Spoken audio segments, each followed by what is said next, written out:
Guys, today a bit of an updated guide on Diluc now that Xianyun is out and he feels like a completely different unit. First of all, let me state the obvious, Diluc is a character that synergizes with Xianyun extremely well because he has very high punch multipliers and is also able to vape all of these hits, so it's a lot of damage. Hypothetically speaking, on a team that's fully focused on buffing him, Diluc can even reach 1 million damage per rotation through this new plunge playstyle at free-to-play investment, which for a character like Diluc is absurd. The team I'm talking about is the Hyper team with Bennett, Xianyun, Furina and Diluc, and I have a few negative things to say about how it plays in practice. The damage is absolutely there. If you're able to vape every hit with Diluc, then it's going to be a lot of damage. The main issue is that in my experience, in single target situations, Furina's Hydro application has not proven to be enough to sustain all of these hits consistently. This is partially Furina's fault and Xianyun's fault. The Furina thing comes from the fact that her Hydro application is not consistent because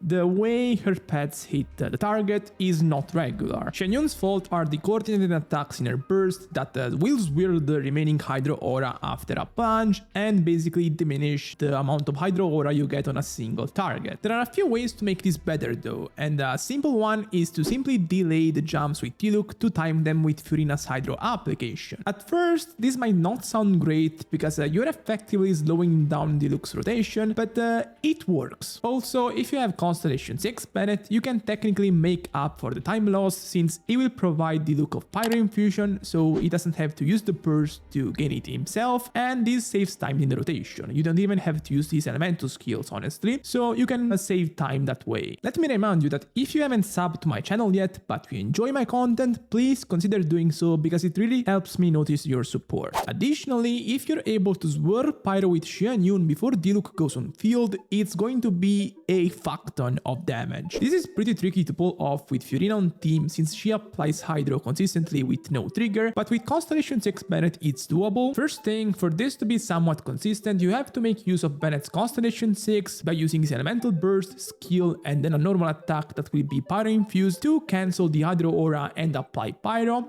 Then you switch to Xianyun to quickly swirl Pyro, and then you switch Diluc to deal this fuck ton of damage. In multi-opponent situations, it's not possible to Pyro swirl, so the team is technically worse in those scenarios, but practically it's not the case. And the reason is that when you're facing multiple opponents, the Hydro aura this team can generate becomes stronger. Because the way Swirl works, when it's applied on a single opponent, it will reduce the specific elemental aura he has, but simultaneously it will also propagate it towards other opponents. So that means that in these scenarios you can play Diluc more freely and still be able to vape for the most part. But still, I get it if this team might sound clunky because of the cons it has. So I thought of something different, the good old double Hydro team. The tactic here is to use a normal attack before every plunge with Diluc, so you get Hydro application from Yelan, and it's just more consistent in terms of plunge vaping than the Hyper team is. Here is the thing, it's kinda obvious for a double Hydro team to be good because Yelan and Furina are just that good by themselves, and they generally do a lot of damage too. But the thing is, the way this team plays is different from other double Hydro teams. Since the amount of normal attacks you get to use with Diluc is kinda limited, on this team you only get around 7 or 8 Yelan burst procs, so her damage is much lower than usual. Luckily, Diluc's personal damage makes up for it, because even when he's not backed by Bennett, his plunges still do a lot of damage. So it's a double Hydro team where the main carry is dealing the majority of the team damage, which is just not that usual. The advantages over the Bennett variants don't just stop at the fact you get more consistent vapes, but also it just genuinely feels more flexible to play and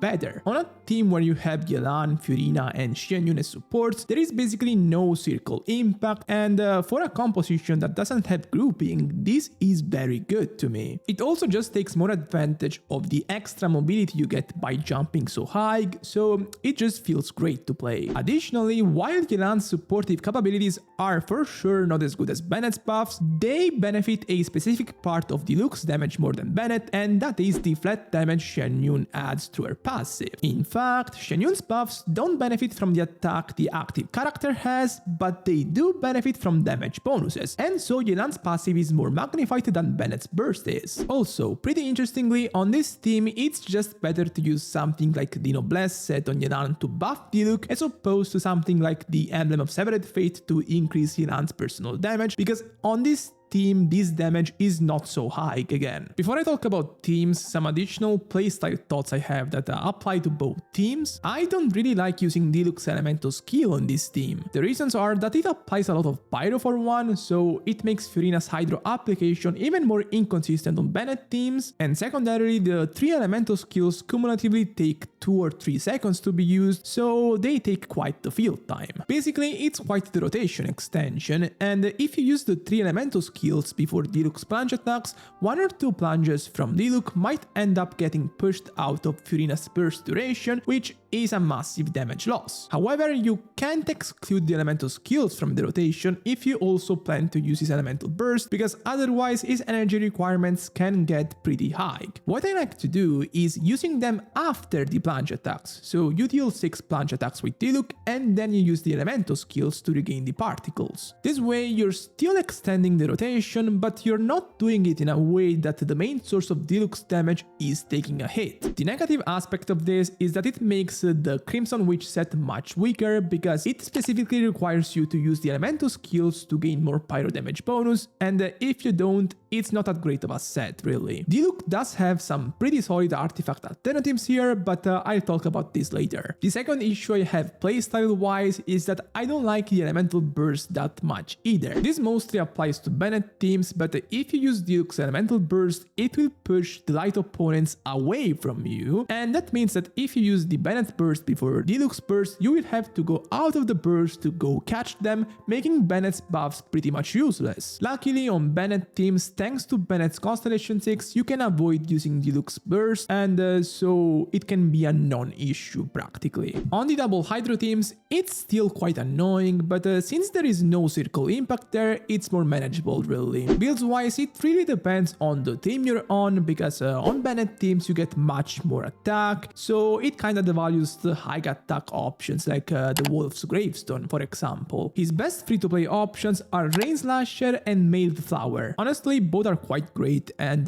pretty close to the 5-star options, and the reason is that Diluc doesn't have a true signature. Like technically the Wolf's Gravestone is the signature, but there are better 5-star weapons, but still there isn't one that has a very good passive for him. Like for example, Redhorn is probably the best option overall, because Beacon is weaker on this scenario where he's not using the elemental skills at the start of the rotation, so Redhorn is probably the best option, but it's still not much better than Mailed Flower and Rain Slasher, which is great for free-to-play players. Another thing to note is that the best stats to build on Diluc can vary depending on the team and the weapon you're using. For example, on Bennett teams, since you get a lot of attack for free, Elemental Mastery is almost always the stat to pick for the Sands. This can change depending on what substat distribution you have, but for the most part, as a general rule, the Elemental Mastery Sand is better. On the flip side, on double Hydro teams, you get much less attack than you get on Bennett teams, so attack Sands become more valuable. In this scenario, if you use an Elemental Mastery weapon like a Rain Slasher, the Mailed Flower, then an attack Sands is better, otherwise the Elemental Mastery Sands is better, for example for Redhorn, for Wolf's Gravestone. Other than this, in terms of artifacts, I don't like the Crimson Witch set that much for the reason I explained before. I like to use the elemental skills at the end of the rotation, so the Crimson Witch set is devalued here. As an alternative, the Marachusee set is obviously exceptional, it's very good, and the best option overall. Gilded Dreams can also be nice, I guess.